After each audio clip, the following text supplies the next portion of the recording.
A gente já falava de genocídio da população negra antes do golpe, antes da Covid, antes do Bolsonaro. 75% dos homicídios ocorridos no Brasil praticados contra pessoas negras, de forma que a gente tem agendas concretas, agendas objetivas que nós precisamos lidar para recuperar e para transformar esse país numa democracia.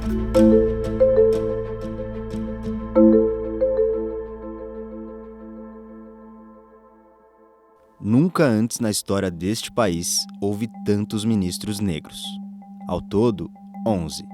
Mas isso representa apenas menos de 1/3 do total.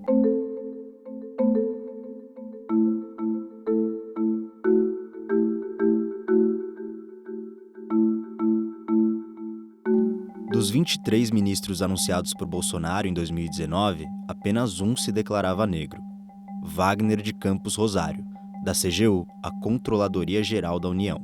O UOL analisou todos os vídeos publicados pela campanha de Lula em 2022. Foram ao todo 43 horas de comícios.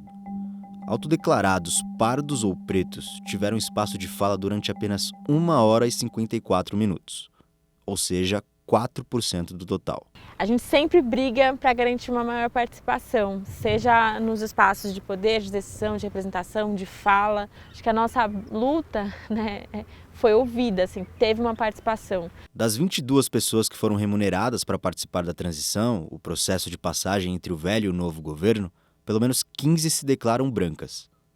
Das outras 7, o UOL não encontrou suas autodeclarações. Como a maioria da transição foram pessoas voluntárias, o grupo que eu fiz parte, por exemplo, que é o de Justiça e Segurança Pública, teve uma participação grande de pessoas negras. O Flávio Dino foi nomeado ministro e no primeiro escalão do Flávio Dino, acho que dá para dizer que a metade, se não mais, são de pessoas negras. Eu acho que esse é sempre um processo, né? Nunca existe assim um número ideal, né? Eu acho que isso sempre é um processo que vai se colocando, né? O que é importante é você entender o sentido. O sentido é da ampliação da representatividade. Vou dizer coisas óbvias aqui. Homens e mulheres, pretos e pretas do Brasil, vocês existem e são pessoas valiosas para nós. O país ainda não virou a página, como deveria, dos seus 4 séculos de escravidão, nem tampouco de todos os seus períodos autoritários.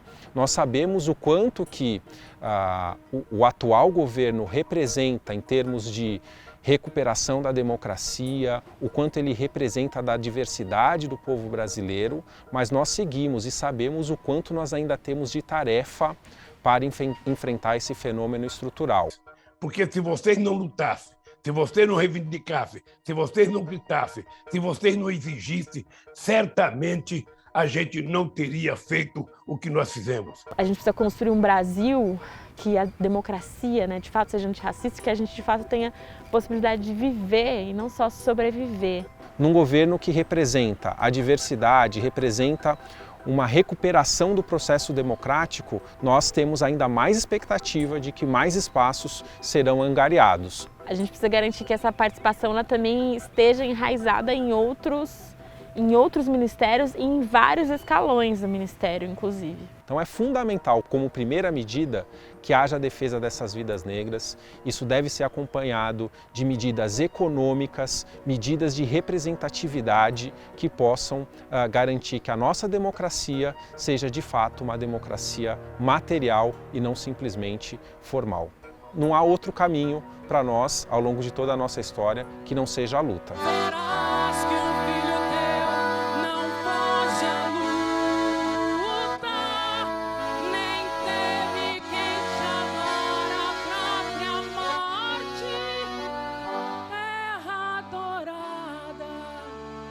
Entre outras mil és tu, Brasil, ó pátria amada, dos filhos deste solo és mãe gentil, pátria amada, Brasil.